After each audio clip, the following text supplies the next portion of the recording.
Hey, what is going on, freedom fighters? Welcome back to Break the Chains Media. Today is Monday, October 13th, 2025. It is Columbus Day. It is Indigenous Peoples Day. It is Mother Cabrini Day. It is whatever day you want to make of it, because it's just another Monday. And I just love seeing this random level of infighting that goes on every single Columbus Day. And I see that stupid, dumb bitch lady's face with her fuck Christopher Columbus every single day. It's the same thing every single day. Folks, if we're going to keep bitching about stuff that's happened hundreds and hundreds of years ago, how far back do we want to go? How far back do we want to complain about things and about Western expansion of society, civilization expansion? Yeah, there's some shitty things that's happened in our past. But folks, if humans weren't naturally inquisitive and naturally wanting to discover and investigate new lands and new things and new thought processes, we wouldn't be here, folks. None of us would be here.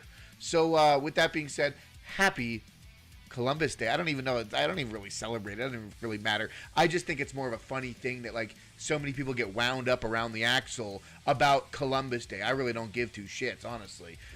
We're all here. We've got bigger fish to fry, folks, regardless of what's happening in the world. Hopefully my microphone is okay. Hopefully I'm not too loud. Let me make sure everything's good. The axle. Yep. Yeah, no. So we are good. My hair is not so good. It's just kind of like whatever today. I just got back from the gym, so I haven't put anything in it. So it's just kind of a mess. So it's going to be a messy day on the live stream. My hair is just all over the place. Anyways, we are going to get into some fun stuff today. I wanted to speak on the current climate of the Colorado elections that are going to take place in 2026, the midterm elections here in Colorado. I wanted to speak on that. I wanted to basically let everyone know that we are in an uphill battle. We always are in an uphill battle here in Colorado. But when it comes to particularly some of these state races, some of these, I would really like to understand why our Colorado State GOP is so fervently focused on having a multitude of top candidates. All of our candidates are running for the governor. No one's running, we have next to no one running for any of these lower offices, whether it's senators, whether it's House representatives, whether it's attorney generals. I mean, there's a litany of races that we could be running, we should be running qualified real candidates for. But, I think that it's almost sometimes I feel like it's all planned by design. Oh, shucks, I guess we had no one to run for that office. I guess we lost that one again. I don't want to see that happen again. So I'm trying to activate, I'm trying to get people involved so that we are all on the same page when it comes to the election process here and the ground game that we have to produce and the conversations that we have to have with our neighbors, with our friends and family, whether we're at the grocery store or we're grabbing food at the restaurant down the street. People in your communities, people in your network, in your area, get them aware of the problems that are happening. Are we upset about rising crime? Are we upset about adding more fees, fines, and taxes and services? All these extraneous activity. When was the last time you went to go fill out your car at the DMV?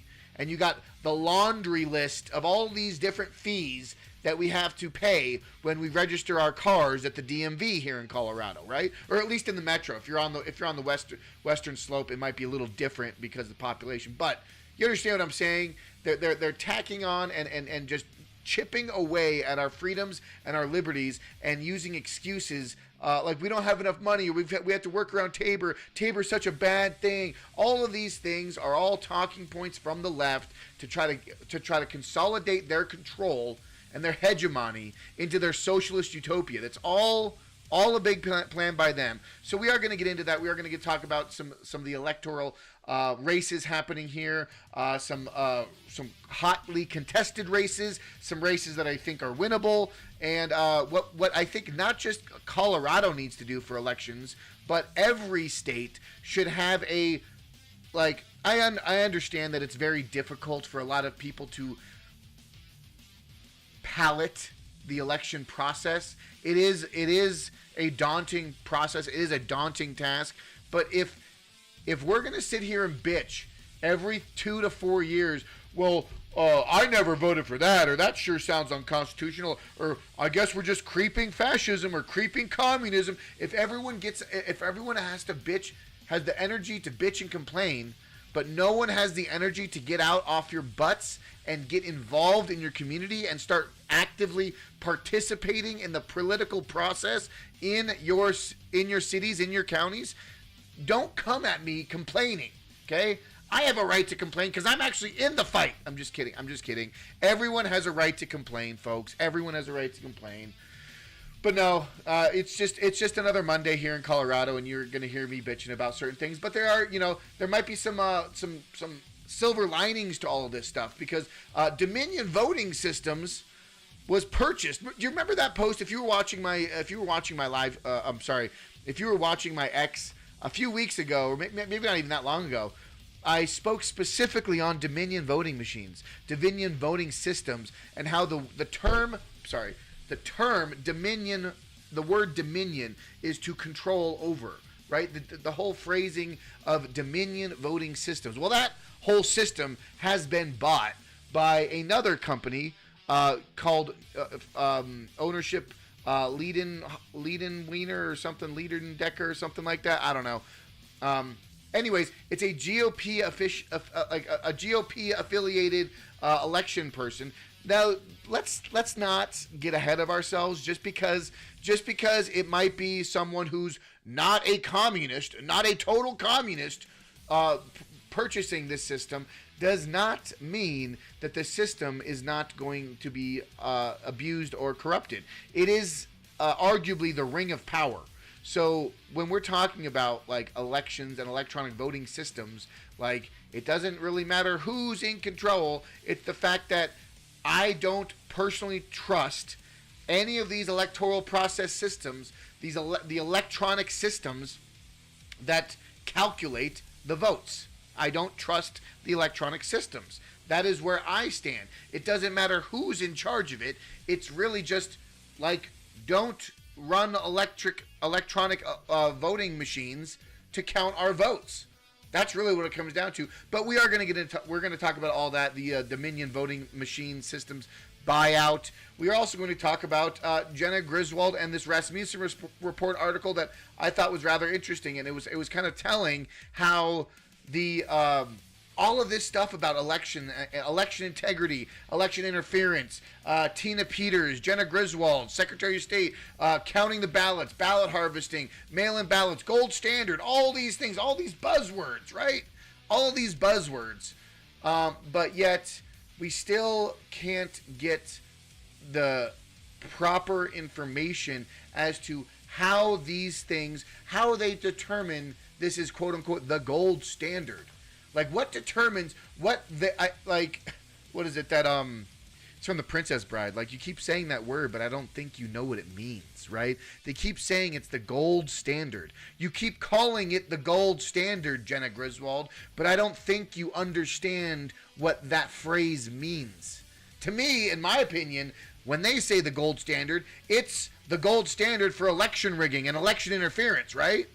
My gold standard is in-person, paper ballots, national holiday, hand counted, and all voter ID, like everything, you have to be a citizen to vote. All of that happens on one election day. We don't have election weeks. We don't have election weekend. We don't have early voting. Like, you can get, like, this is like nuanced, right? You can have absentee ballots. You can submit for mail-in balloting. There are ways to do that, but it should not be a statewide or, in 2020's example, a nationwide endeavor to have paper mail-in ballots, because that is just over and overtly rife and a fertile breeding ground for corruption and abuse, in my opinion, right? So thumbs up in the chat, like this stream if you agree with that. Folks, we are going to get into all this, but if this is the first time joining Break the Chains Media, I appreciate you hanging out with me. Welcome to Break the Chains Media. We do live streams Monday, Tuesday, and Wednesdays. And I'm going to be interspersing other videos as well. I've got more stuff in the works. You might have seen one of my new videos as the warm up video for this stream. We're got a lot of stuff working on in the background here, folks. But if you like it, hit the thumbs up, share this with your friends and family. You can check out breakthechains.media. Wow, you just saw a little treat. You saw a little background treat there if you had a quick eye. BreakTheChains.media is the website. Realm Walker Hot Sauce is the sponsor. If you are interested and if you want to support Realm Walker Hot Sauce, you can purchase a couple bottles yourself here. I did have a local friend, affiliate, friend of the channel come through and pick up 3 bottles for themselves. It was fantastic. I'm super proud of them. And I hope they like the hot sauce. And if you want to support this channel, if you want to support independent media, if you want to support a free state of Colorado back in the way that it used to be, back before the communists took over, before the Gang of Four took over, this is how you do it. You support my channel. You support my channel by listening to the stream and buying some hot sauce. Pretty sure everyone likes hot sauce. So come on in, get yourself a bottle of Realm Walker hot sauce. I've got Asgard, Muspelheim, and Vanaheim currently. I have other ones in the works right now. It takes about six to 8 weeks to get bottles hot sauce bottled and ready for you to consume. So with that being said, folks, without further ado, BreakTheChains.media is the website. Appreciate you hanging out. And we are jumping right into it here, going into this article. We're going to go to this article.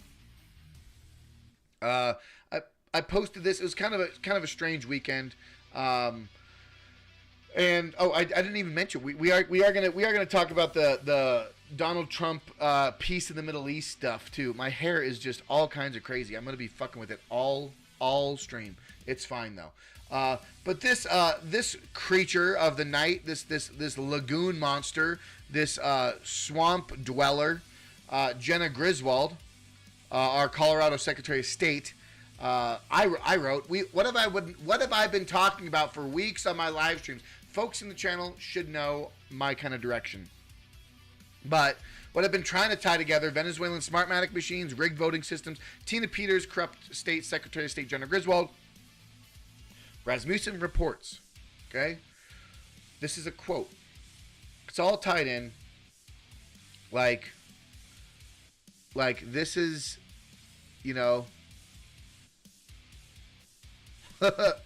this is all happening in real time, folks. We are seeing the unraveling happening right now in real time. Quoted, "We're smarter than that. No, we shaved off votes in the red counties in the countryside where Trump was strong, and we left the blue counties untouched. We shaved off 10% in Douglas County of Colorado and 10% in Mesa County, Colorado, and other red counties until Biden's count was over 50% statewide." Interesting, right? Interesting. So I feel like I don't want to sound like a broken record, and I don't want to keep bringing up all the same stuff over and over again, but I really want to hammer it home, folks.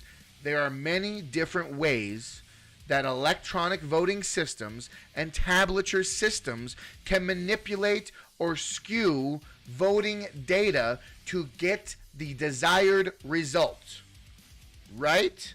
So this is a prime example of how, quite possibly, this operated. Stolen Elections, The Takedown of Democracies Worldwide by Ralph Pezzulo, New York Times best-selling author. This is a book.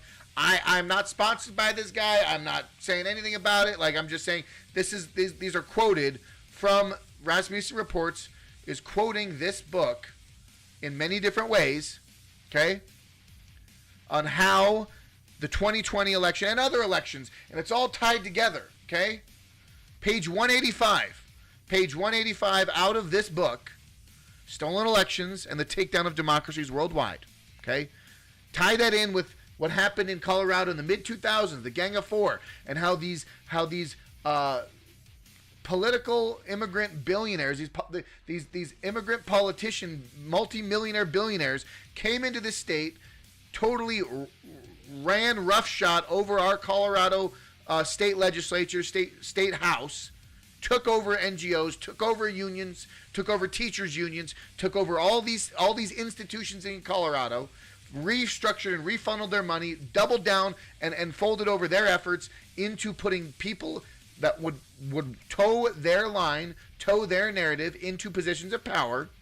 And by the mid-2000s, Colorado went from a red state, and then in 2008, Barack Obama won, and we've never been red ever since. Because they fundamentally restructured how the system operated. And then take that knowledge and apply that to an election process, to an election system. Okay? And we all know electronic voting machines have been around since the 80s, 90s.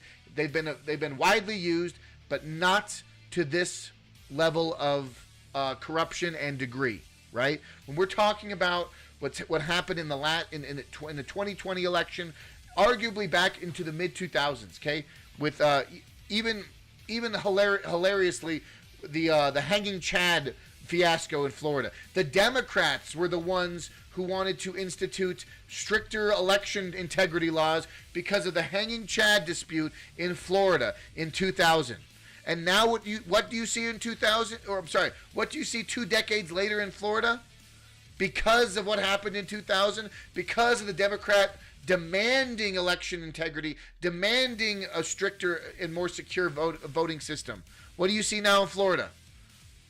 Red, R plus 20, R plus 24 in some cases. You see a insanely red turnout. Okay?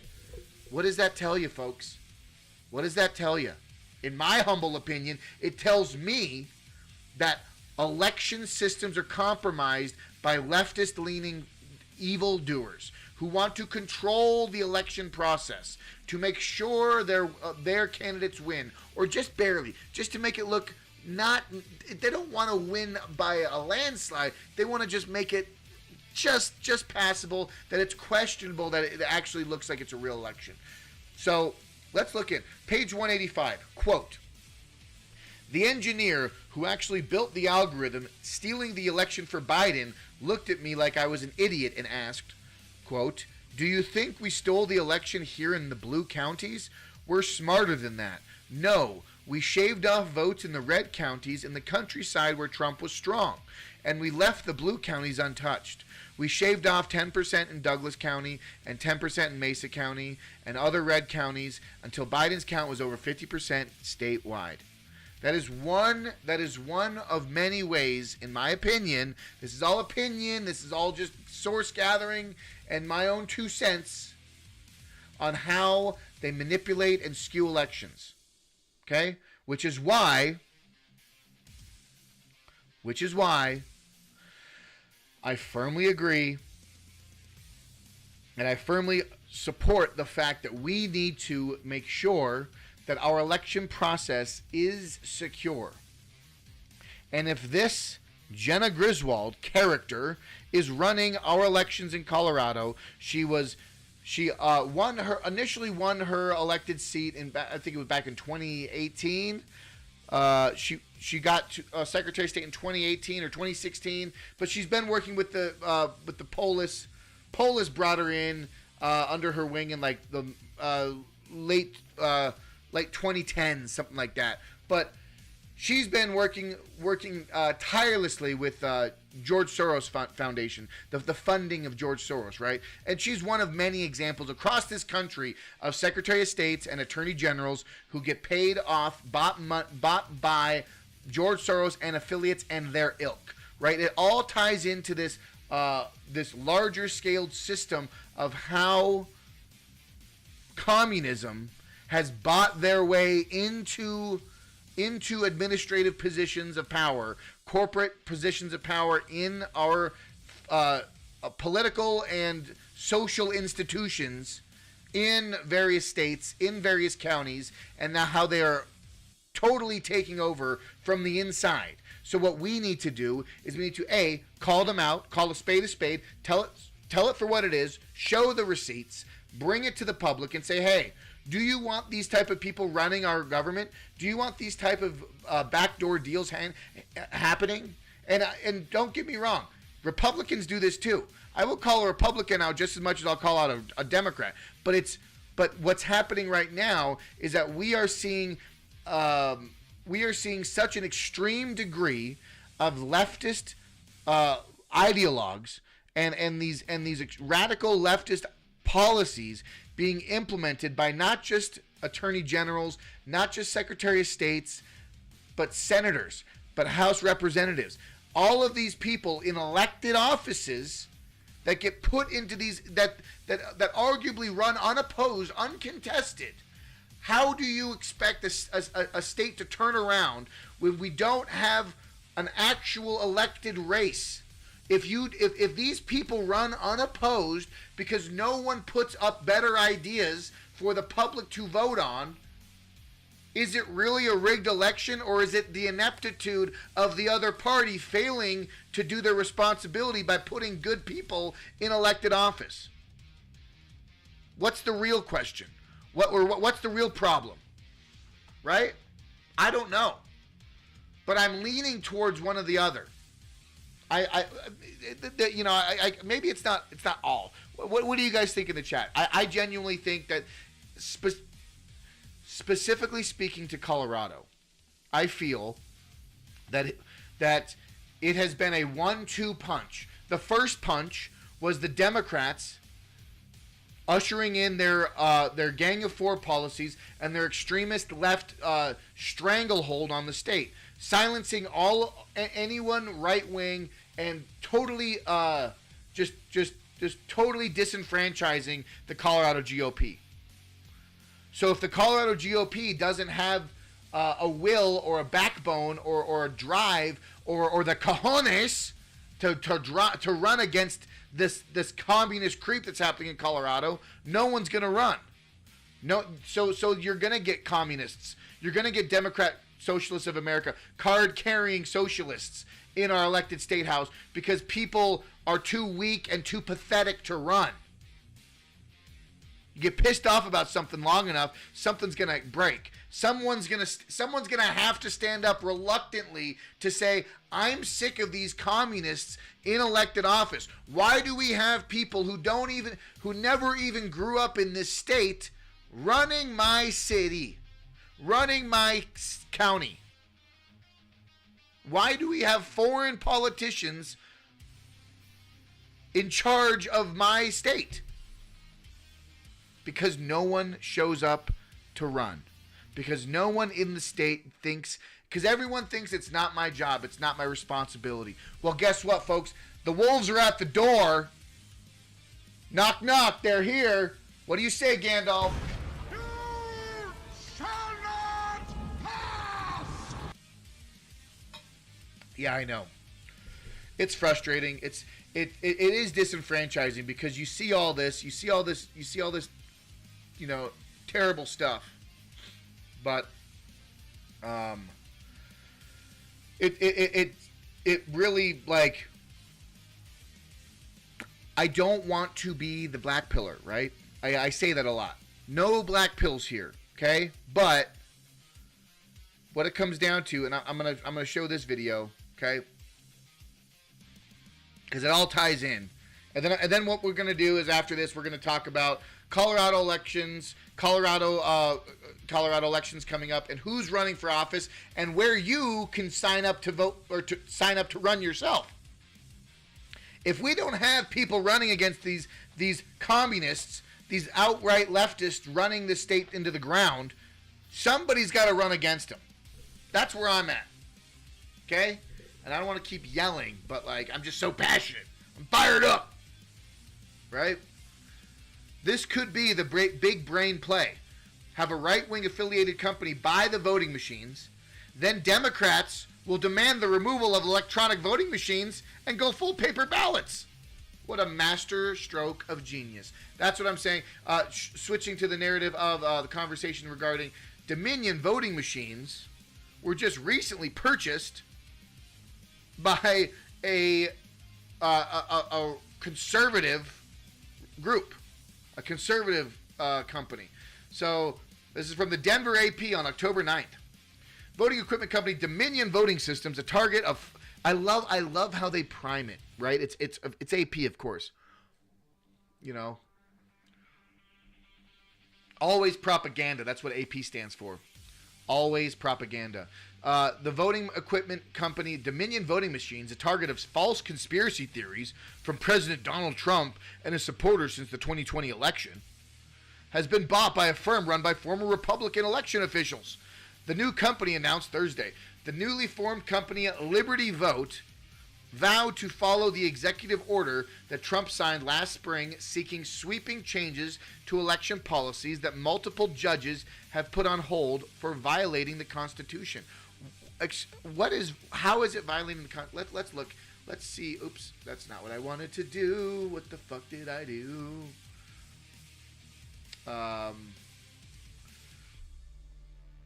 Multiple judges put Trump's executive order on hold because it violated the Constitution. Judge halts parts of Trump's overhaul of U.S. elections, including proof of citizenship requirements. Oh, yeah. So, oh my gosh. Folks, I'm gonna ask a tough question. I'm asking a tough question. Is it racist? Is it racist to think that you should have an identification to vote?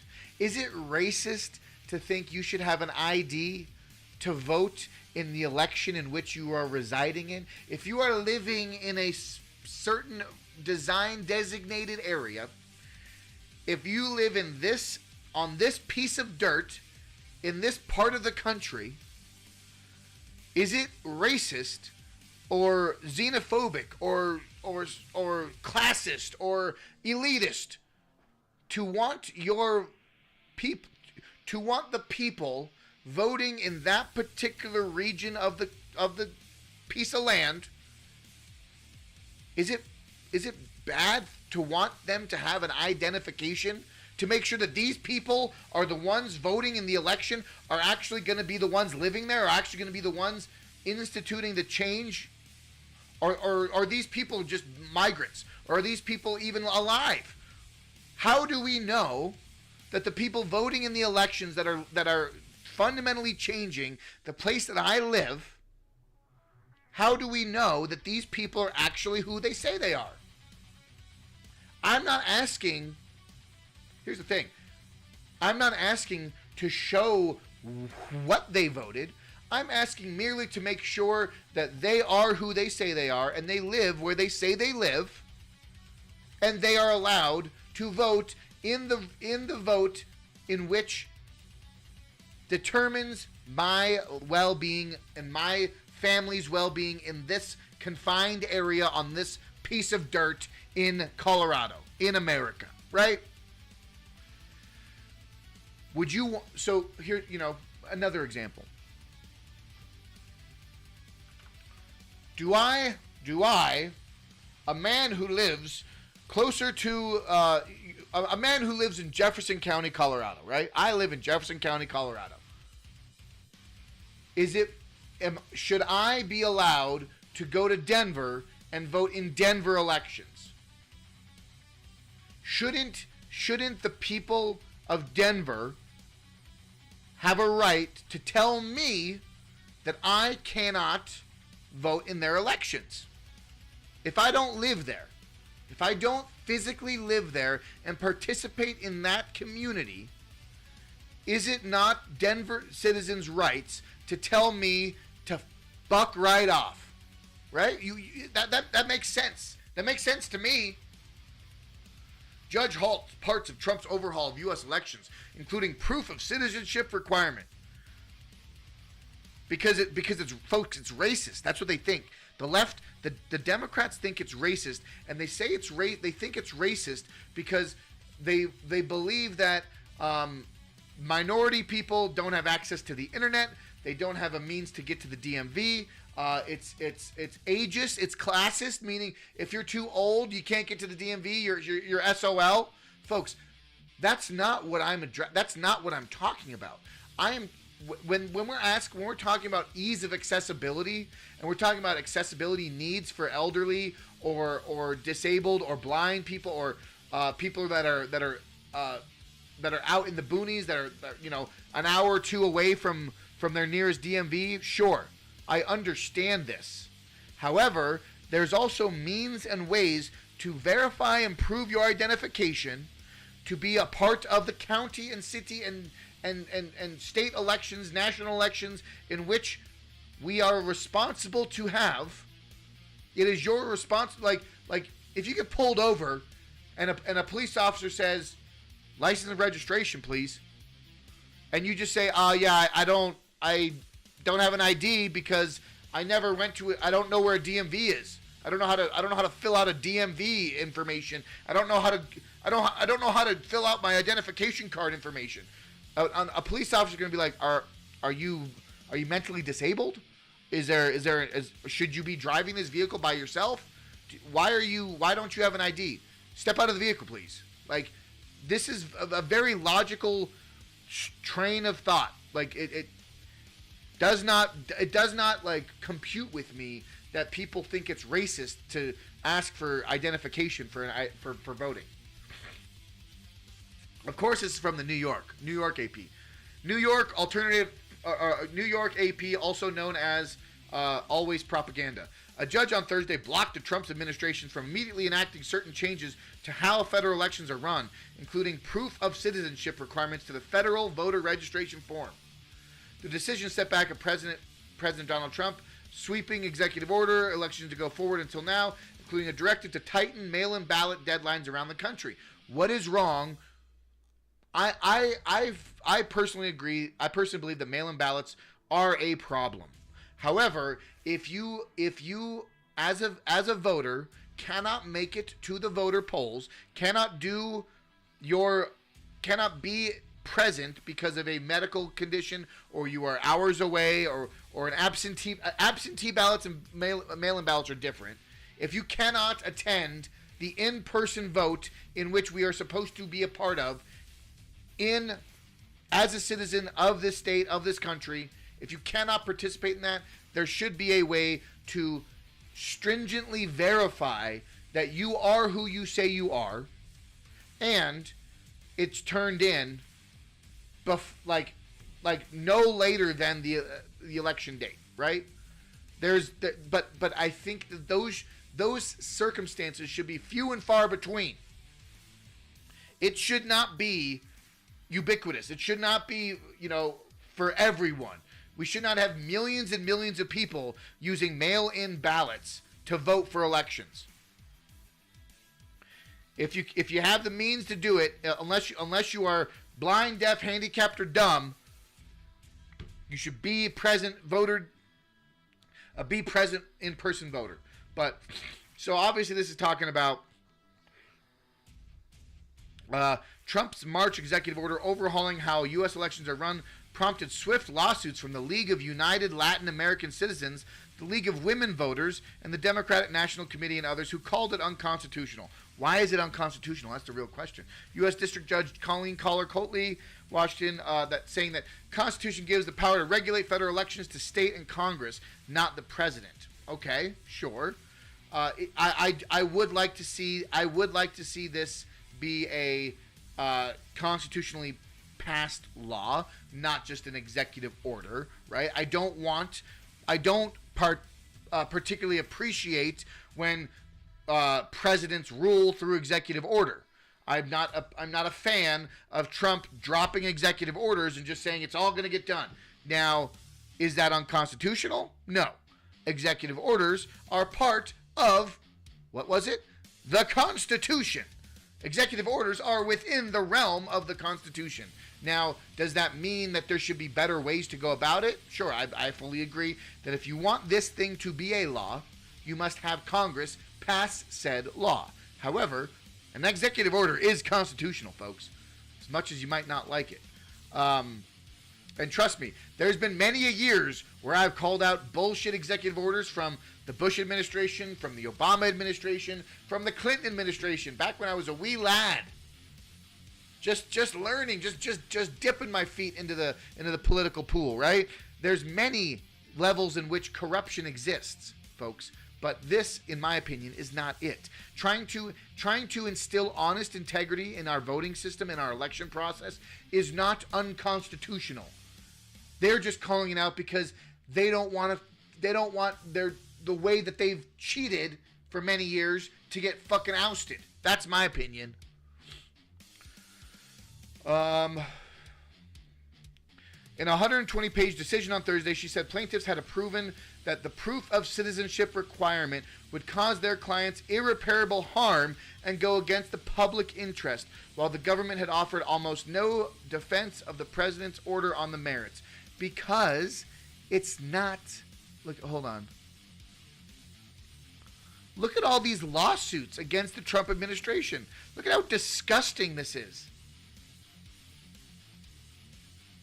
Hundreds of lawsuits have been filed during President Trump's second administration, challenging executive orders as well as his action taken by... See, this is the shit that I'm trying to address, folks.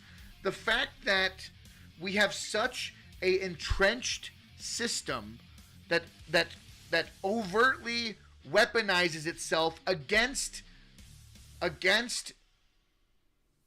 anyone who disagrees with the hegemonic value of the liberal economic orthodoxy, right? The liberal economic order, and the trains are moving towards Agenda 2030. And if we don't stay on course, then we're throwing a lawsuit at you. Now, with a little asterisk, I do think that there are aspects of Trump's administration that are quite Agenda 2030. Trump's partnership with Palantir. And I might be eating my own words in 5 years, 10 years time when I'm the one talking about voter, proof of identification, proof of citizenship, right? When I'm talking about proof of citizenship in elections, and I'm talking about Dominion voting machines being bought up by supposedly a GOP guy, I might be eating my own words, and I'll be the first to admit it, because this is all a means. This would all very well be a means to an end to implant a digital surveillance state, right? Let's see what No Ink is about. Let's look that up, okay? KNOWINK.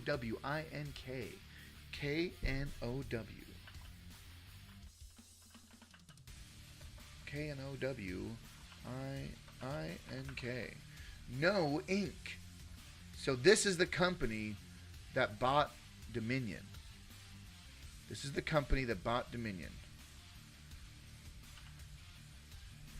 America's first in the nation EAC certified poll book. What does that mean? Meet Poll Pad. America's most trusted poll book. No Inc. is the nation's leader provider of electronic poll books, have achieved a historic milestone. No, and I'm with you there, man. Melindy, I am with you, because I'm bringing out all this evidence, and I'm kind of like I'm in my own emotions right now, because I want to see honest integrity in our election systems, but like you just said, I think this is a Trojan horse. I genuinely think that this is a Trojan horse. Let's see what this guy has to say, because this is, I was going to say my 2 bits, and then we're going to play this video and go into it, but just because your team runs the Monopoly board, your team's the banker playing Monopoly, doesn't mean that it's good, that we're still, that cheating is still existing, right? Just because it's your team that's doing the cheating doesn't make it good, right?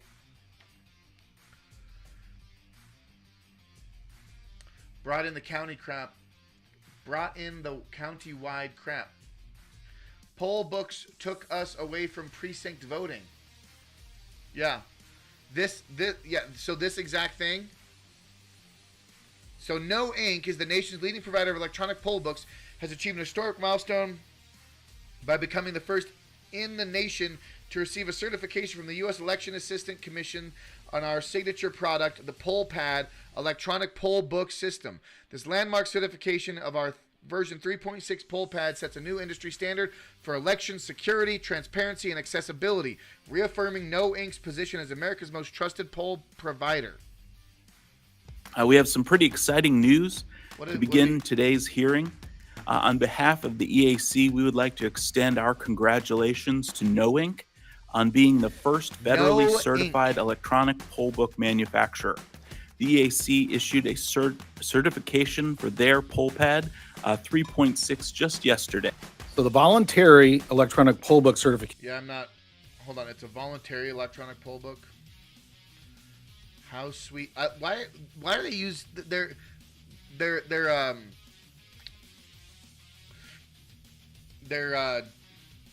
double entendres for their words? You know, it's how sweet is this? They're using the words in different ways. They're trying to be hip. They're trying to be cool. No Ink. See, even this name itself is still Orwellian in my opinion. No Ink. Like, it just, to me it doesn't sound any different, any much better than Dominion, in my opinion. All right, was it loud? I'm sorry if it was loud. It might have been loud. I am sorry. I don't trust this as far as I can throw it.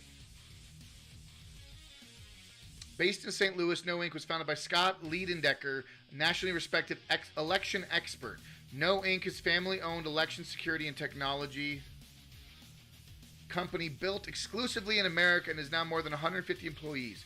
No Ink has become the largest and most trusted electronic poll book solution in America. The No Ink team includes former election administrators, officials, and directors, and poll workers with extensive election experience. These former election officials understand the critical responsibilities and expectation jurisdictions face during elections. Oh, okay. The most pushback for election process reform is from the rhinos. Liberals make my ears bleed. Yes, they do.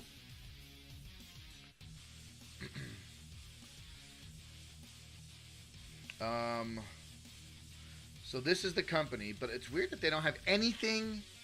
They don't have anything on the purchase of Dominion.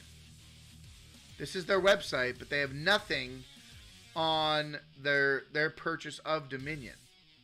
It's very interesting. Okay. So here's my thought. My thought with the proof of citizenship, it all ties together, folks. Proof of citizenship is real ID, is voter ID, is digital ID, is social credit score. It's all the same. It all is going to tie into this there's going to be a big catastrophe, a big crisis. And thinking that just because a Republican company, an American-owned company, is now in charge of Dominion voting systems, and now they're running their electronic systems to run elections here. I don't trust it.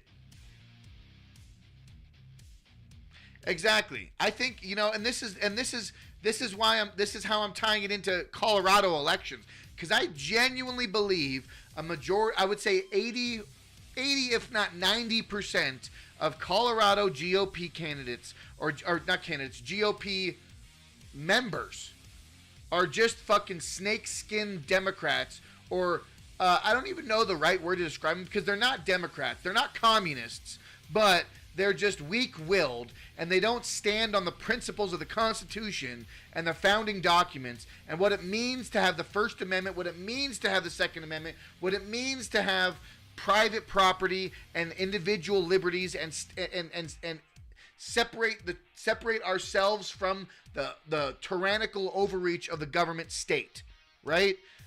What a real conservative is. We don't have Republicans anymore. Republicans don't exist. Republicans might as well be on the left, in my opinion. And talking politics,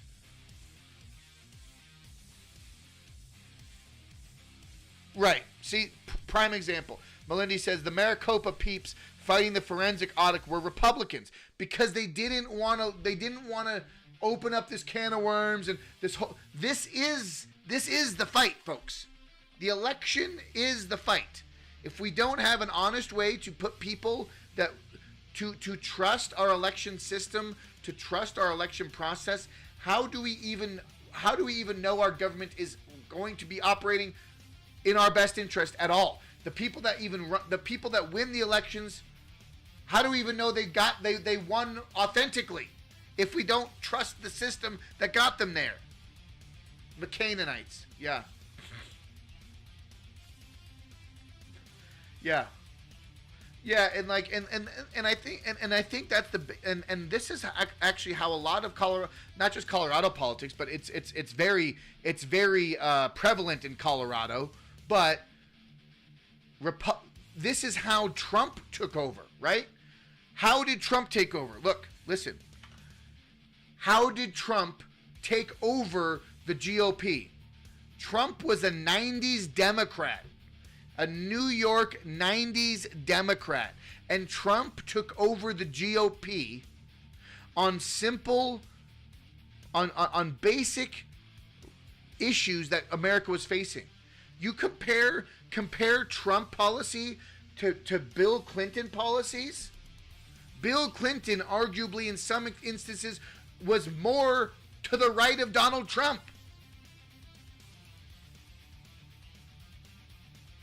Biggs? Wait. Are you talking about Joe Biggs? Is Joe Biggs running for governor?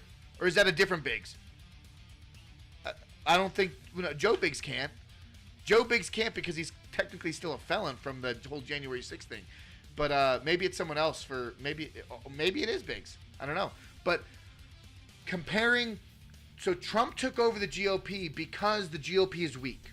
Because the Republicans are weak. And what happened... Dude, I'm getting an epiphany right now, folks. Right now. I'm having it happen right now. Andy Biggs. Okay. Dude, right now, light bulb is going off in my head right now. What happened in Colorado happened on a nationwide scale when Trump took over the GOP. Okay? And now let me explain.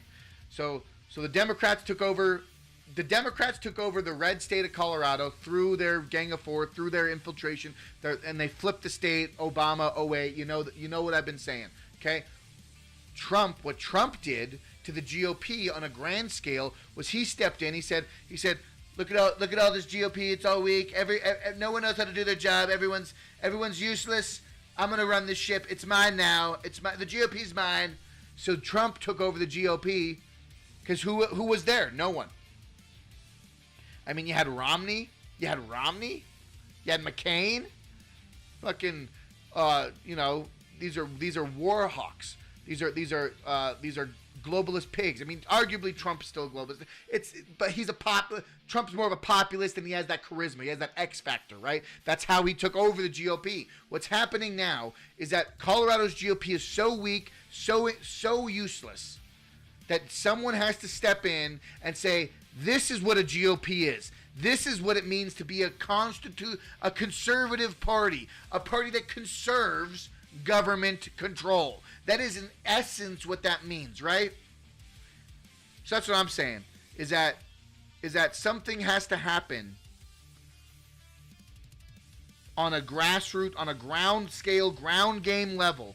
We have to get people in elected office that have the same mindset, that say, hey, I don't like the way my country's going. I don't like why do we have elected officials that are passing more legislation, passing higher taxes, passing more laws, passing more workarounds, more infringements on my Second Amendment rights, more infringements on parental rights and freedom of speech and freedom of association.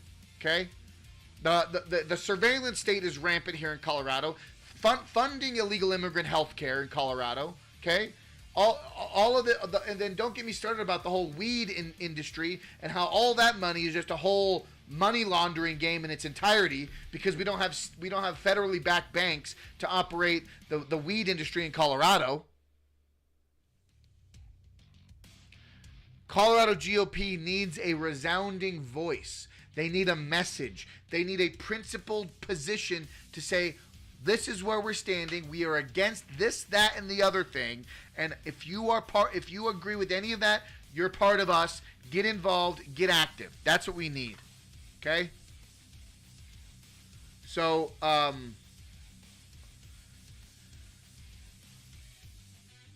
It's silly to believe that the states or even federal Congress is parliamentary, for fuck's sake. No, it's true. Like we need to return to the principles that the people run the government, not the government running the people. Do you that is so bare bone, input output data. That makes so much sense to me. Okay? Denver-based Dominion. Do you see this, folks? Oh my God, dude, another one, please. Denver-based Dominion was at the heart of some of the most fervent conspiracy theories about Trump's loss to Democrat Joe Biden in the 2020 election.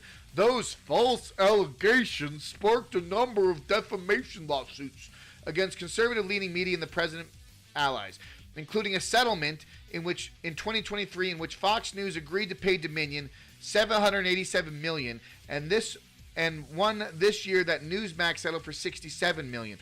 What were those lawsuits? They were making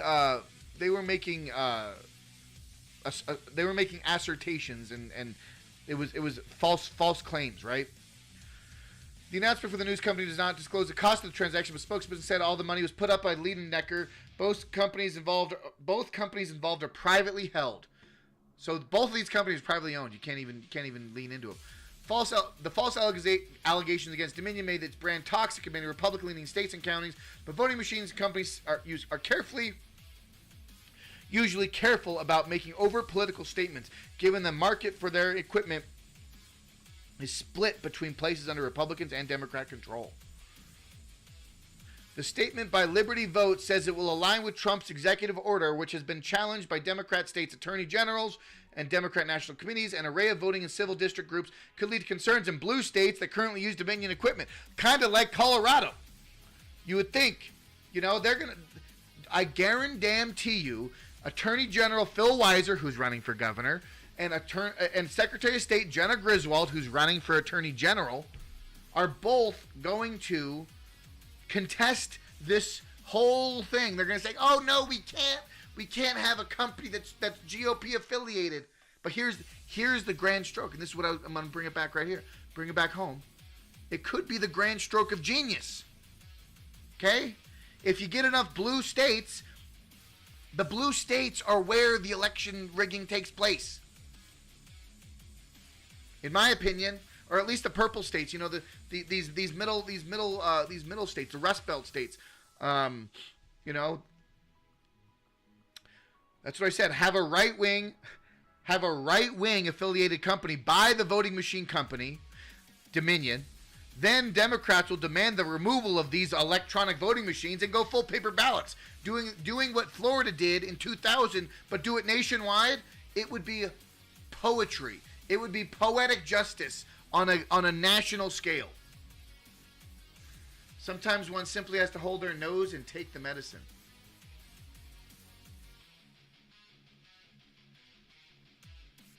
Literally lighting one's vote on fire does not cast it for GOP or Dem. You're right. And to that point, Melindy, there is 4.1 million registered voters in Colorado. Do you know how many? Let me see if I have it here still. No. Do you know how many actual votes were cast in Colorado? I can pull it up on Ballotpedia.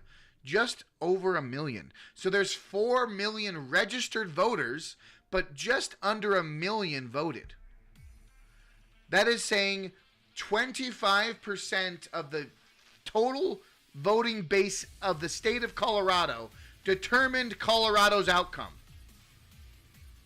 And now tying into that, because we have automatic voter registration at the DMV and illegal immigrants can get identifications and illegal immigrants are registered to vote all through the Colorado State DMV, a lot of those numbers are going to be skewed. So even though there's only 28% of the Colorado voting population actually participating in these votes, how many of the total voter population is actually legal to vote? Let's listen to what this guy says, okay? A fucking MAGA person just bought Dominion Voting Systems. We are officially fucked. Let's get into it. So this man right here, his name is Scott Leonbecker. I have no idea that's how you pronounce it. Oops. So this guy's MAGA obviously, person just this guy's bought obviously a Dominion Voting Democrat. Systems. His name is Scott Leonbecker. I have no idea that's how you pronounce it or not. But he is literally a GOP operative. And he has bought Dominion Voting Systems. I'm going to show you more info on it right now. So right here, you can see it's an Axios article. Dominion, one of the biggest election equipment providers, and was used in 27 Should I do videos states. like this, folks? Would you guys watch it if I did videos like this? Maybe. The name of this company this man owns is called Liberty Vote. And there's his name, Scott Leonbecker, if you want to look it up. I think I said it wrong first time. But he worked in Mississippi. In Missouri. Let me show you real quick. You can see here, has deep Republican connection. All right, what are you going to tell me, Full on brother? fucking MAGA. This man is so MAGA that in his press release, he said they are going to be in full compliance with Trump's executive order. Yeah, like I just it's said a that. fucking law or something. And not An executive order, technically is a law of the land until it becomes passed by Congress or ratified. So you're fucked. Sorry, I don't know. only did he buy it. Part of the agreement of the sale was that Dominion would reach undisclosed settlements with former New York City Mayor Rudy Giuliani and Trump lawyer Sidney Powell, two people who tried helping Trump overturn the 2020 election. It doesn't get much fucking worse than this, folks, and I'm gonna show you why Democrats lose. Wait. Did he just say Democrats lose? Let's listen in. So I went and checked a bunch of Twitter accounts to see if anybody had even tweeted about this. I couldn't find one Democratic politician who had even tweeted about this shit. Ken Martin is the head of the DNC. He hadn't even mentioned it on his Twitter account. And then we get this quote in the same article. Nevada's Democratic Secretary of State called Leonbecker open, honest, and transparent. Do you fucking think that if a man who was appointed by a Democratic governor was going around buying fucking voting machines, that the Republicans would completely ignore it? They wouldn't mention it. It's all they would fucking talk about forever. You would never hear the fucking end of it. And we can't even get one fucking tweet about it. All right. So first of all, that guy is severely mentally incapacitated. Second, I was the one being honest and calling out the fact that I don't trust the person that bought it in the first place, and it's not for those reasons. It's the fact that I don't trust electronic voting machines, right? He just thinks that he's doing the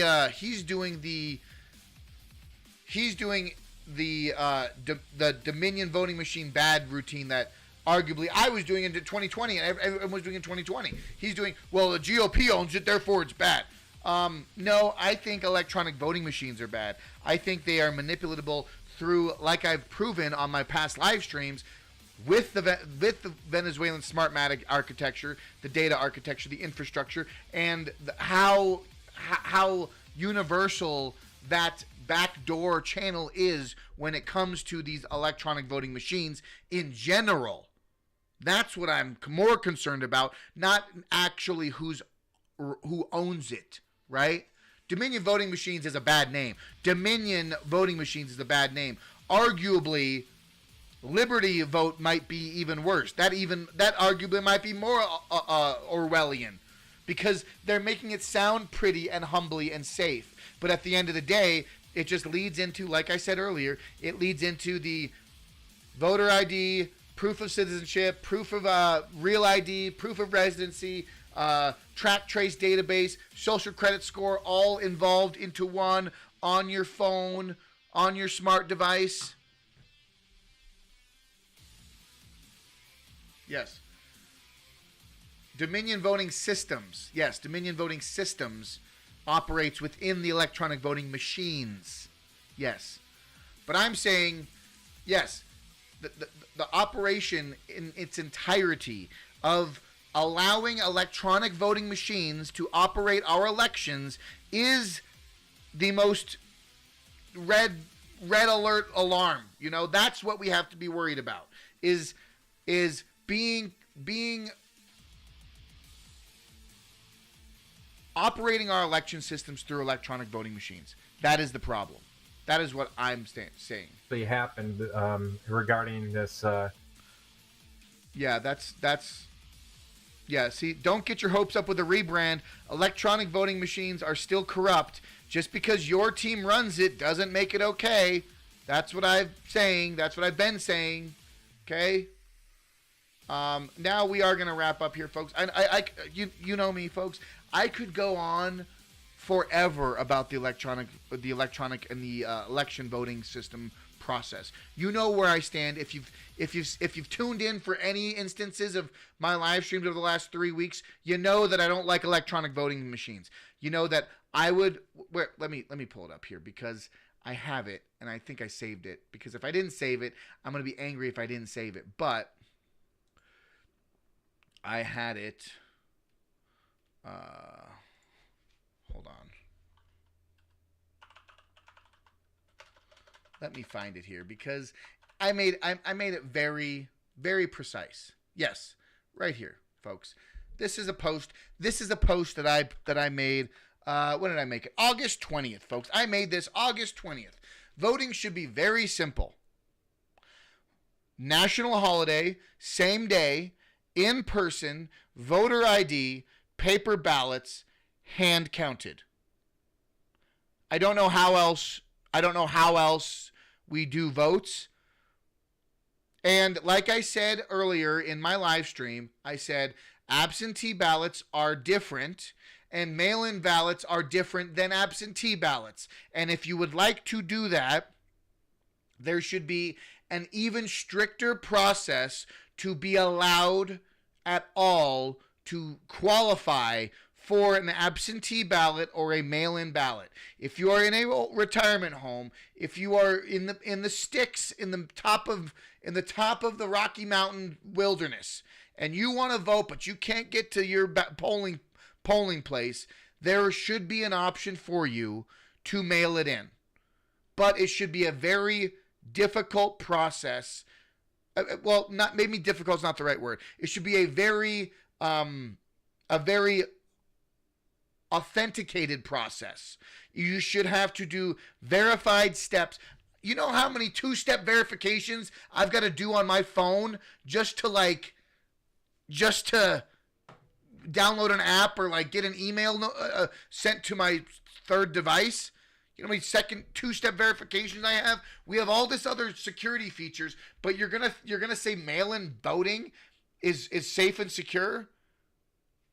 Wipe the rolls and start over. Absolutely. That's exactly how we need to do it. 1 week of early voting is a fair compromise. I think that there's a little bit of leeway, you know. There is a little bit of leeway, but I think it can be done. We can do this, folks. But let me see here. Point I am trying to make. Where is it at? Oh no, is this where we're at? No. I'm in a different feed. All right, let's go.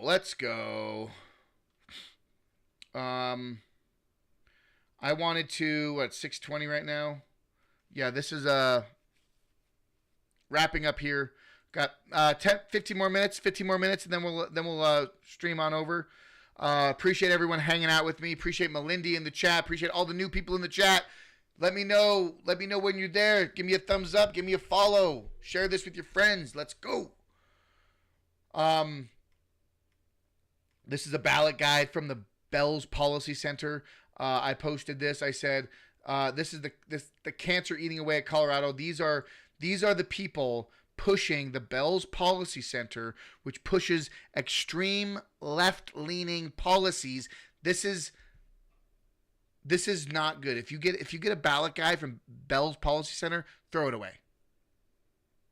Yeah, Ash in America, me and her have exchanged conversations before. I would like to actually work with her a little bit more. Even I know she writes. She does some good Substack stuff, I believe. She got her own website and whatnot. But Ash in America is a good follow. She is a very smart cookie. I wish I was. See, like, what was it? You can be smart, you can be rich, and you can be handsome. but apparently you can't be all three.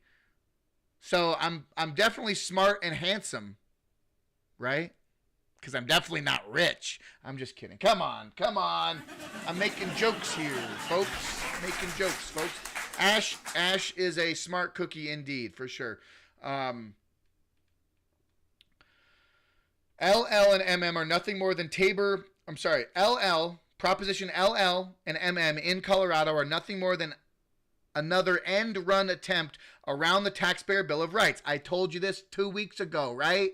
I told you this. And then someone said, oh, actually, it's not infringing on Tabor. I go, I know it's not infringing on Tabor because they're working around Tabor. This is what the Democrats have done in Colorado for the better part of a decade. They write legislation to go around Tabor laws.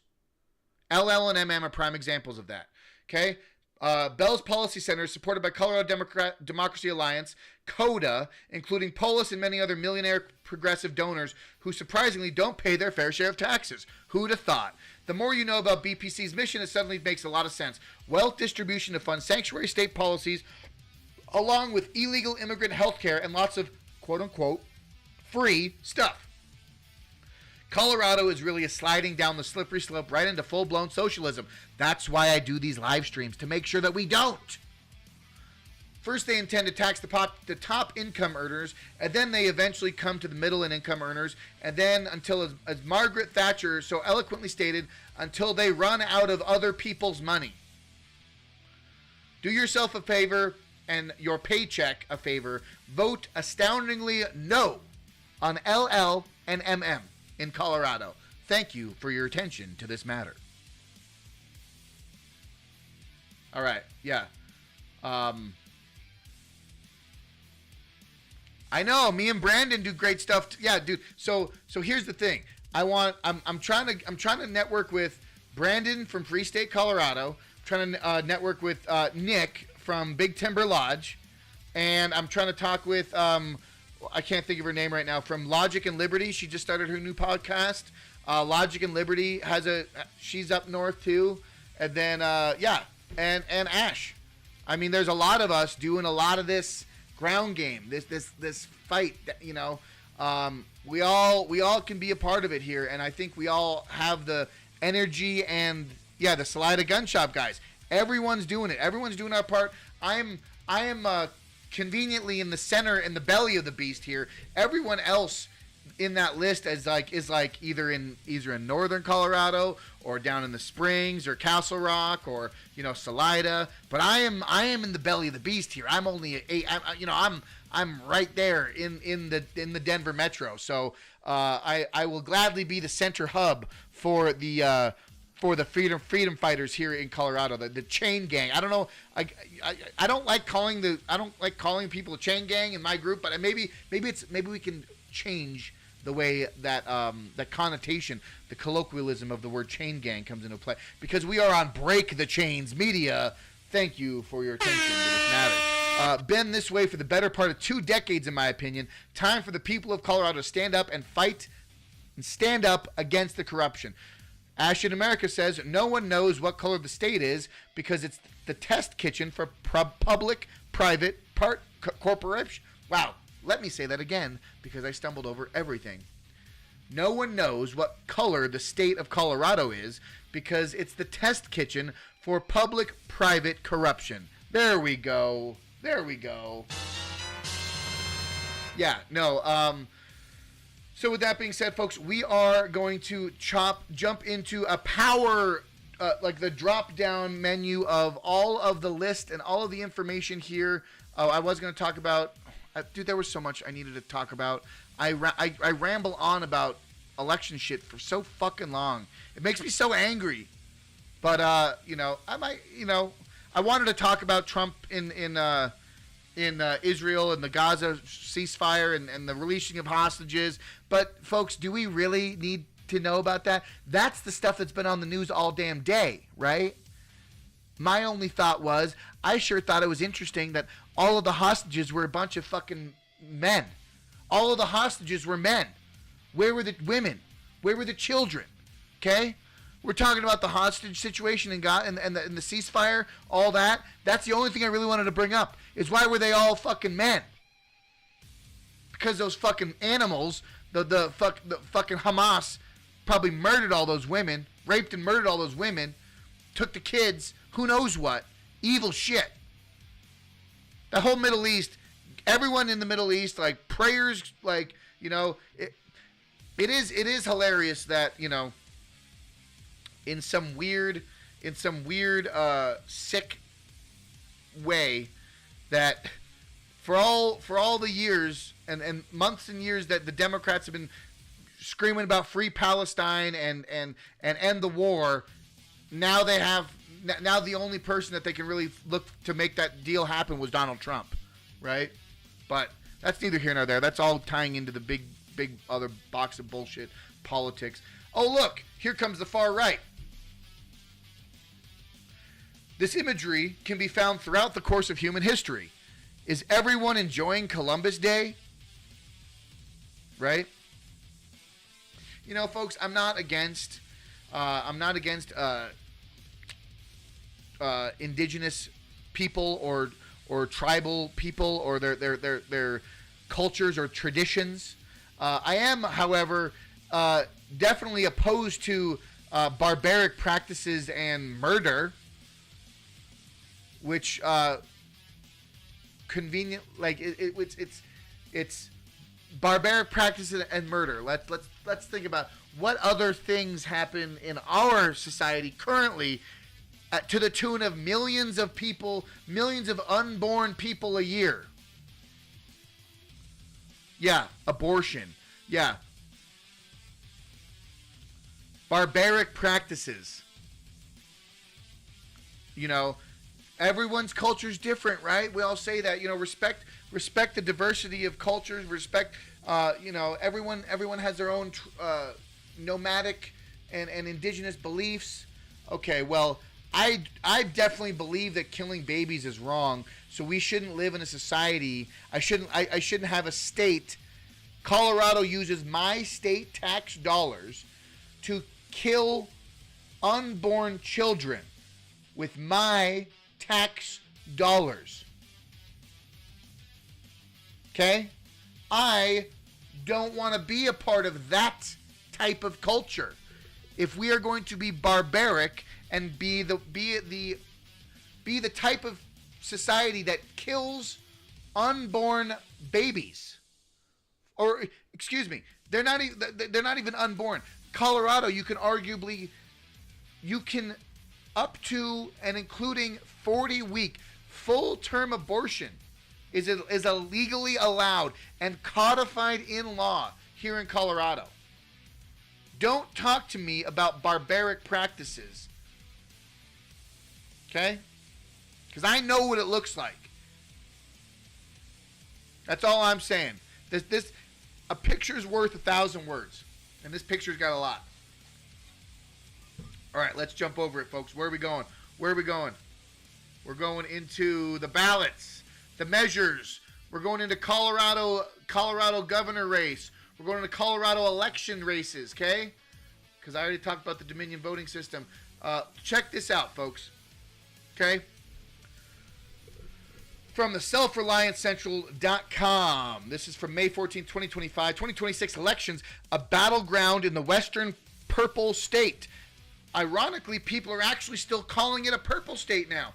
This is actually the first time I've actually seen an article talking about Colorado as a purple state in many years, because it's always been reliably blue. Colorado, ever since 2008, Colorado's reliably blue. Plus D plus 10, D plus 12, D plus 15 in some cases. Ridiculous. Okay? Let's read this. As of 2025 by Bill Joseph. 2026 House Representatives election in Colorado set for November 3rd will contest all 8 congressional districts. That's the U.S. House of Representatives. During the midterm elections under President Donald Trump's second non-consecutive term, the Republicans and Democrats evenly split at 4-4 in the Colorado House delegation, and the GOP holding a narrow 220 to 213 national majority. The competitive races in this purple state could tip the control of the 120th Congress. Colorado's elections highlight the GOP chance to build on Trump's 2024 performance while facing Democrat resilience and midterm dynamics favoring out of power party. The article provides a factual overview of the 2026 Colorado House elections, analyzes 2024 vote patterns, identifies key races, and assesses the likelihood of party flips, adhering strictly to available data without speculation. Okay? 2024 vote analysis setting the stage. The first district in Denver is D plus 29. Second district is Fort Collins and Boulder, D plus 17. Third district, that's Western Slope, Pueblo, Republican. Fourth district in Douglas County, plus 13. Fifth district, this is all national, actually. This is all national. I kind of wanted to just bring it national and then bring it to local, right? So they're talking about party flips here. 8th district's a toss-up. 3rd district's leaning Republican. 6th district, likely Democrat. Other district, I'm in the 7th district. That's Brittany Pedersen's district. Central Colorado, Jefferson County, D plus 4. It's really not that. It's really not that heavy. Look, Denver is plus 29. Okay. Jeffco is plus 4. That is because, we don't live that far away from Denver, and for that far of a swing from D29 to D plus 4, that arguably if you had a good person to run in the 7th district of Colorado State, Colorado U.S. election here, you could see Pedersen getting kicked off. I don't even know who Sergei Matveyev was. No idea who that was. That's how bad the Colorado GOP is. They don't campaign.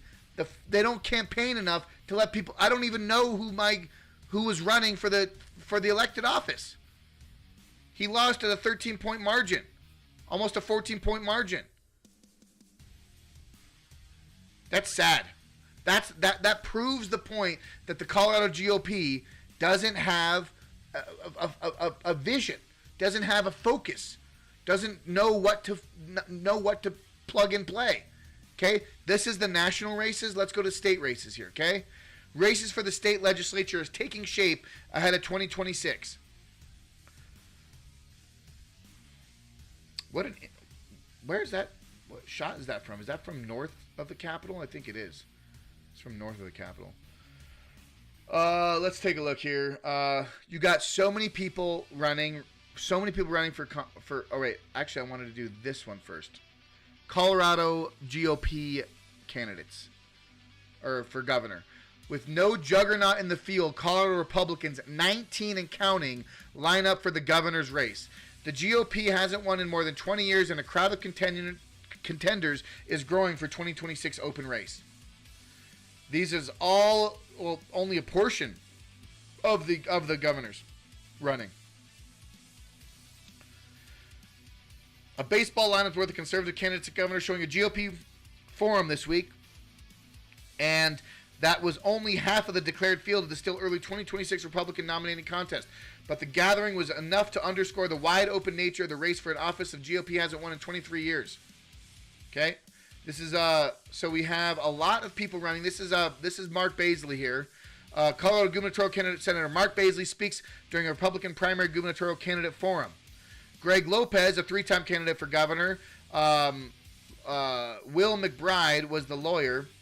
So, briefly served. So, Greg Lopez, a 3-time candidate for governor who briefly served in Congress last year, warned that Colorado has been turned into the ugly twin sister of California by single-party rule. I totally agree with that. Lawyer Will McBride decried government tyranny disguised as public service and declared a movement to reclaim what is ours. I agree with that as well. In an aside, McBride alluded to a challenging Republicans likely face. Whoever is the nominee, no Republican has raised more than a Democrat has spent on this race so far. So I think a big problem is that no one really believes a Republican can win. And the problem is that we don't have a unified voice. We're not coalescing our funding. We're not pushing ahead in one track forward. We have to coalesce on a platform of ideas. Okay? the eventual winner of the governor of the GOP primary is likely going to face Michael Bennet or Phil Weiser. I believe that Phil Weiser is going to get booted off. Phil Weiser does not have a governor's face, although Polis doesn't either. But I think name recognition, Senator Michael Bennet is going to be the Democrat nominee, and I hope to if he wins the governorship race in Colorado, we are screwed. Like, honestly, like, it is. We already got a tough uphill battle right now. We're going to have a worse uphill battle if he gets in, because he's an absolute muppet, absolute idiot, and can't think for himself. Okay.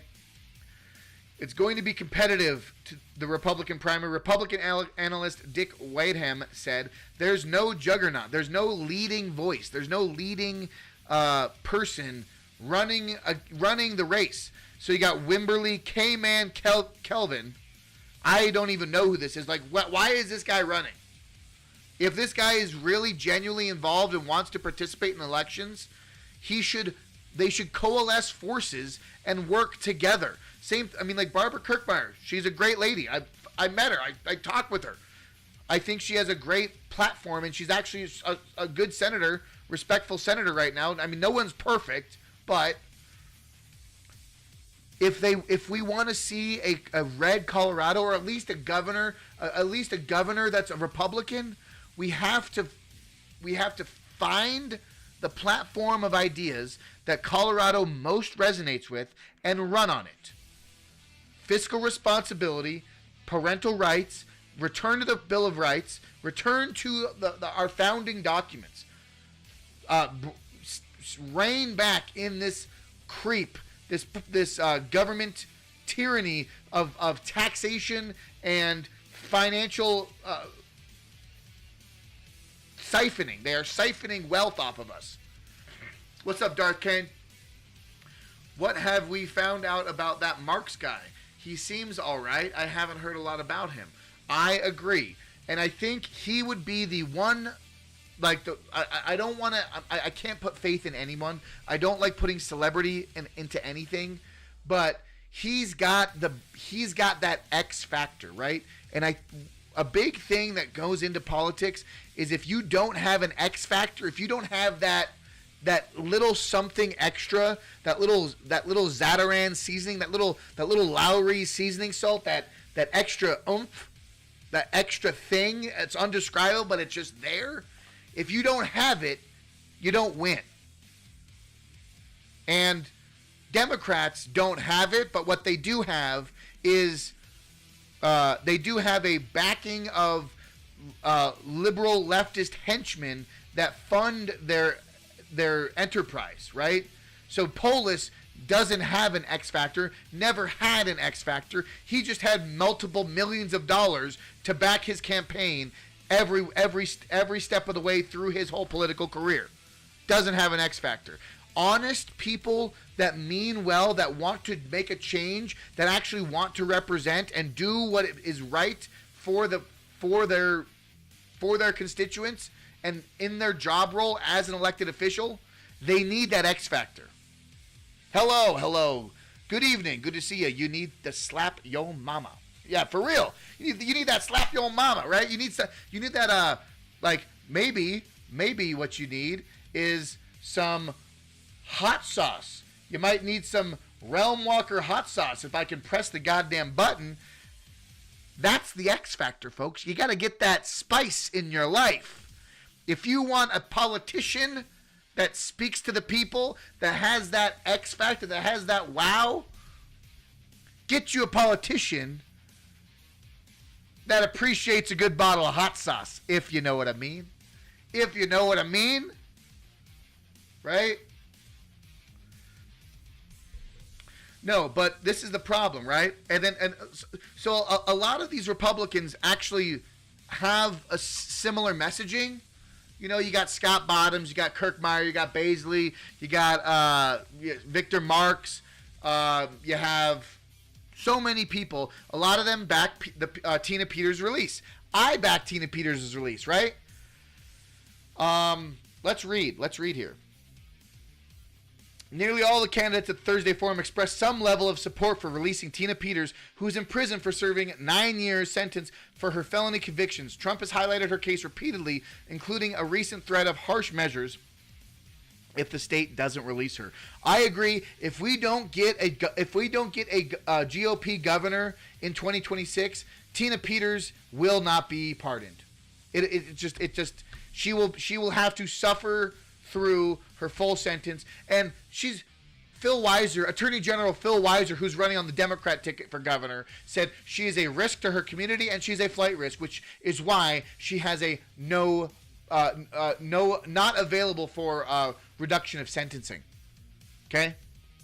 We desperately need to coalition build now, not later. That's why I'm here, folks. I appreciate everyone in the chat saying hello, because we have to coalition build on value, on principle right now. We need a GOP governor that's going to unequivocally, unconditionally release and pardon Tina Peters, in my opinion. Thumbs up in the chat for that, right? Most support unconditional pardon without additional comment. Josh Griffin, the guy who I blast on X regularly, said he'd consider commuting her sentence. Bob Brinkerhoff, a former state trooper, said absolutely, but he'd want to see if, quote, she got the same kind of trial that Donald Trump did in New York, referring to the president's felony convictions. That's Bob Brinkerhoff. That's a great question, because that's exactly what they do. They weaponize the judicial system against their political opponents. That's what happened with Tina Peters, and that's how they threw the book at Donald Trump. And they literally trumped up charges. They turned misdemeanors into felonies. Bullshit. Alvin Bragg's case. Bullshit. Letitia James. Horseshit. The whole farmland. All the farm animals piled all the shit up. They threw it on Trump. That's what they did, right? But no, I will commend Griffin's statements there. Even though I rag on Josh Griffin a lot, it takes balls and it takes courage to stand up and be in the fight and be in the arena. Political party, back and forth bickering is healthy, but it's not healthy to challenge your constituents to a fight at your local dojo. You know what I mean? Josh, come on. Let's tone down. Let's tone that down. I will still call you out on your central bank digital currency. I'll still call you out on your AI posting. Like, it's stupid, but like, when you say you commute her sentence, I agree with you there. Like, you gotta agree with them at some time, right? Kirkmeyer didn't say no to a pardon, but she answered with a considerable hedge. If faced with new facts, I'd consider. So that doesn't sound very good. Like, I spoke with Kirkmeyer, seems like a nice lady, but she doesn't want to. There are certain people that don't want to, they don't want to push the envelope. They don't want to ruffle too many political feathers, because they don't want to stand on their morals, right? If you don't stand for your morals, if you don't stand for principle, if you don't stand for your values, you'll fall for fucking anything.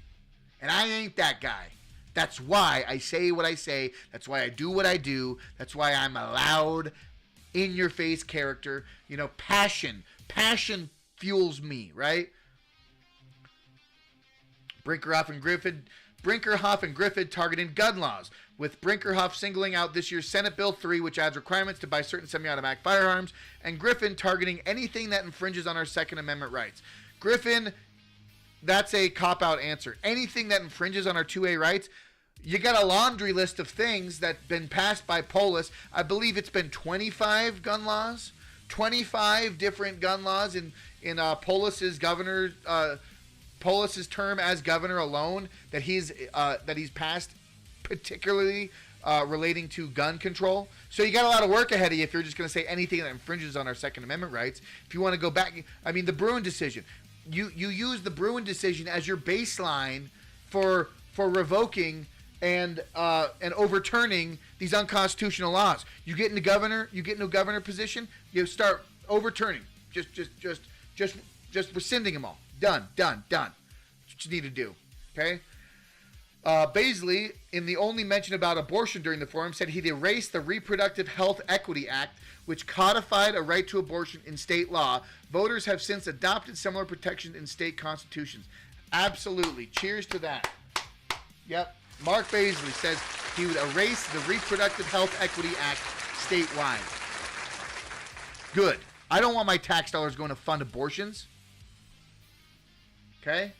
Kirkmeyer later echoed that by Brinkerhoff naming a law that was passed in the spring, House Bills 1312. This is the transgender kids dead naming of children, dead naming of transgender individuals.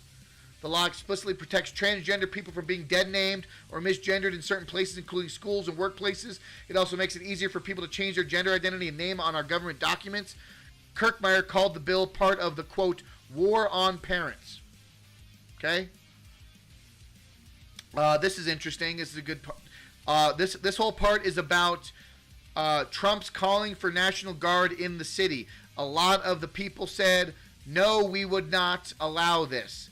However, they said that because Josh Griffin is a multi-toured Marine. I believe he's a Marine, military man, Army. He served many years. So here's the thing. I understand where they're coming from when they're saying that they don't want troops on the streets. We don't like it. It's a whole bad connotation. You don't want to see guard everywhere. However, Denver policies and these laws that have been passed by the people that have been in control for so long have caused this to become this way, right? They've allowed it to fester this way. So I genuinely believe a hard crackdown, clean up the streets, give it a couple weeks, lock it down, get them all out, be done with it. Okay?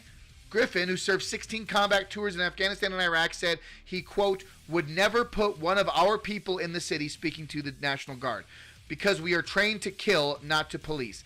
That is a bit extreme because National Guard is not necessarily trained to kill. They have military has a lot more uses than just killing people, right?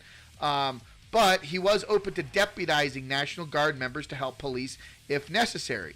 I think it's beyond that. I think it's more about targeting ICE or working with ICE, partnership with ICE, partnership with deportations.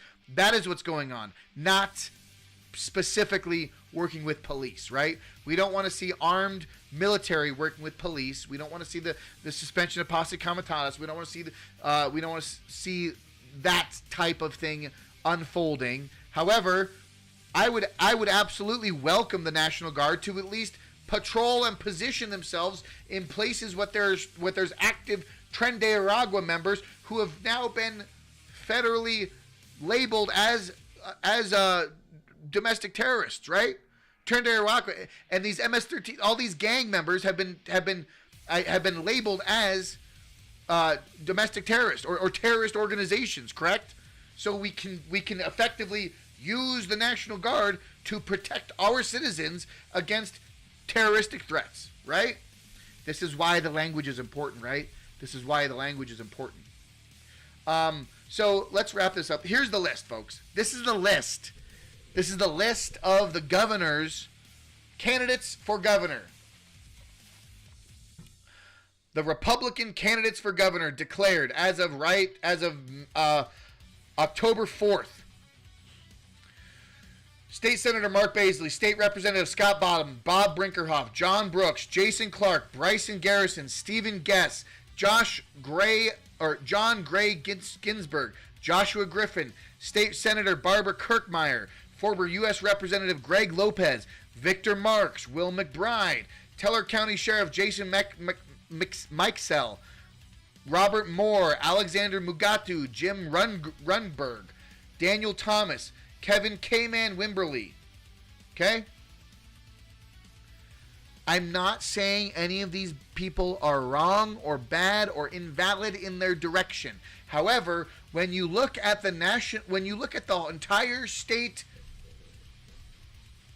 elections that are actively in play, 11 state executive offices are up for election in Colorado in 2026. Governor, Lieutenant Governor, Attorney General, Secretary of State, Treasurer, 3 seats of the State Board of Education, and 3 seats to the State Board of Regents. Okay? That is a lot of open seats. And we have almost upwards of 20 people running for governor. Why aren't we putting more people into these other less pretty positions? These less glorified roles. These are also equally important roles that need to be instituted by Republican candidates who can actually bring sound, especially when we're talking about the Secretary of State or the Attorney General. These are the people that institute and apply the law. If we get a fucking communist as the Attorney General, what kind of laws do you think that person would allow to happen? What kind of government would be running if our Attorney General for the state is an extreme leftist? Okay? That's the problem, folks. The treasurer's up for like so many places that people fail to realize, and not to mention every single state House of Representatives seat is up for election. Every 2 years, every state House of Representatives seat is up for re-election. So if you're sick and tired of the state going down a path that you don't want to see it going down, I highly recommend getting more active and more involved in these elections that mean more than you realize. You get good people in these positions, you get good team building and networking right now in the lull of the end of the year into the spring. We have 6 months, less than 6 months between now and March. You need to get a balls to the wall rock and roll campaign going by March. Announce all the information March, April, send it all out, get it going. The primaries are in June. Then you build into the primary in June, you win the seats in June, and then you win the general in November. Because that's how we have to make it happen. If you're sick and tired of these people running our state to the ground, you make sure that you show up and you make sure that you're a part of the conversation. What am I looking for here? Hold on. Let me see. I had it here. Where is it? Where is it? It was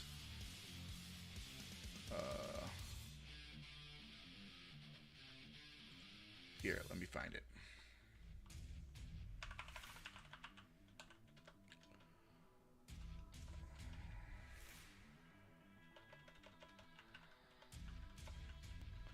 Here it is. I wanted to wrap up with this because this is one of a good-willed man. One of the energy that I'm espousing right now is what we need to bring into the conversation tenfold. If you can do it, you can run for it. James Wiley for Secretary of State. He's running for Secretary of State in hopes that at least we can have a man of integrity running our elections and running our legal processes in as far as the Secretary of State's position goes. Okay? Candidate, I highly recommend checking him out. He worked with the Libertarian the Libertarian Party of Colorado here, but if he can get his foothold into the Secretary of State's office, like, holy cow, how awesome would it be to see someone that's not an overt communist or a leftist operating within a position of Colorado State office power, right? All of these places are important. All of these races are important. We want to make sure that we're putting good, honest, and people that mean business when it comes to fundamentally bringing this state back, okay? Because that's really what we need, folks. We need a people to galvanize around an energy, to galvanize around a principled cause, okay? And I am on the path, and I am on the trajectory of what I see is how we bring this state back. Because there are so many people that resonate with. I can't live here. Like the cost of living is through the roof, okay? Everywhere I go, I see construction. I see road construction, hazard cones, and what are they fixing? Roads that don't even need to be fixed. half the time. They're just tearing up stuff to replace stuff. Okay? Meanwhile, I'm driving on main thoroughfares that have potholes the size of my car tire. And I had a big-ass car. You know? Hope seems good for District 3. Yeah. And this is the thing, is as long as you're in the know and aware of what's happening, this is how we continue the conversation, right? We have to take this conversation off of the interwebs and into the daily life, into the daily streets. Okay? Immigration's out of control. The fact that our state finances more towards illegal immigrants who do not have a right to live in this state unless they are going through the legal process to become a citizen here. If you are not a citizen of the state of Colorado, or if you're not a green card holder or a person on a path of citizenship, working, paying taxes, being part of the community, like, sorry, time to go back to where you came from. Okay? Strict, like, we have borders are like borders are important for a reason, and I guess is that the determining factor between a big L and a little L libertarian? A big L libertarian thinks we have to have borders? Maybe, I don't know. But point of the matter is that I'm sick and tired of seeing people say, well, you know, talking about the, you know, non-aggression principle, and like everyone has a right to live, and like you can't tell people they can't live here or do that thing. I go, that's actually why nations exist. Like if nations didn't exist, borders didn't exist, laws wouldn't be in place, and we wouldn't have rule of law, and we wouldn't have a code of laws and morality and values and all these principles that have built all of modern society. If we can't stand on simple foundational principles on what it means to live in a functioning society together and operate in a system together that we all agree on, okay? This ties into voluntarism, right? We are all volunteering effort and time and in agreeance to saying, hey, I am in support of this said system of laws. I will contribute to this said system of laws, given that my rights are protected, that my property is protected, that I have a right of life, liberty, pursuit of happiness, right to defend myself, right to protect my family, right to raise my family as I see fit, the government non-intervention in my own well-being, as long as I'm not harming or affecting or damaging the other lives of others, right? Limit government, and maximize freedom. That is what I want. That is what my pillar of principle is. Limit government, maximize liberty. Right? We need to go tenfold on the freedom chart, right? Bring back freedom to Colorado. Bring back this energy, this conservative constitutional renaissance, right? This crescendo, this energy, this modern era, this constitutional conservative crusade, if you will, right? This is what we need. And I'm sick and tired of people bitching and moaning and sitting on the sidelines and saying, oh man, our state really went to shit. I guess I better move to Nebraska. I guess I better move to Idaho. Oh, if you don't like the way Colorado's voting, maybe you should just leave. Fuck that. I'm here, and I'm gonna stand up for my state, stand up for my principles, what it means. I'd be fighting for this anywhere I lived. I just so happen to be in Colorado, and it's kind of like a destiny, right? It's my destiny that I'm in this state, born and raised in this state, in this district, in this time, in this era, so that I can fight against this communist behemoth that has been festering for the better part of 2 decades in this state. I will call it out. I will put names on placards, and I will put names to shame because of what they have done and how they have destroyed this state, and you could take it to the bank. Bet on it. thank you for your attention to this matter. I'm wrapping up this live stream, and I've been ranting way too long. It's been, 2 hours now? Holy shit, folks. What am I doing with myself? What am I doing? The sun is down. I was supposed to take the dog out for a walk. I still can do that, but I'll do it. But, folks, I do appreciate you joining me. A lot of good things coming down the pipe for me. Tyranny Response Tuesday is going to be coming on tomorrow. We Are Change Wednesdays, every Wednesday. And then we're going to be doing a new one, Mile High Mondays. I finally figured out what the hell to call Mondays. But Mile High Mondays are going to be focused solely on how we as Coloradans bring ourselves together and work together and formulate a tactic and a strategy that can benefit all of us here in the great state, the Mile High state, the centennial state of Colorado. So without any further ado, I appreciate everyone being here. I appreciate everyone joining me. We are going to be going over and doing a stream. We're going to be raiding. We're going to be raiding the old Beanie compound. Feel like that's the best place we can raid at this point because that is what is running right now. And so I will be doing that, and then you all will have a great rest of your evening. And I appreciate everyone being here for Break the Chains Media. So without further ado, I love you. I appreciate you. Thank you for all you do. And as always, fight for freedom.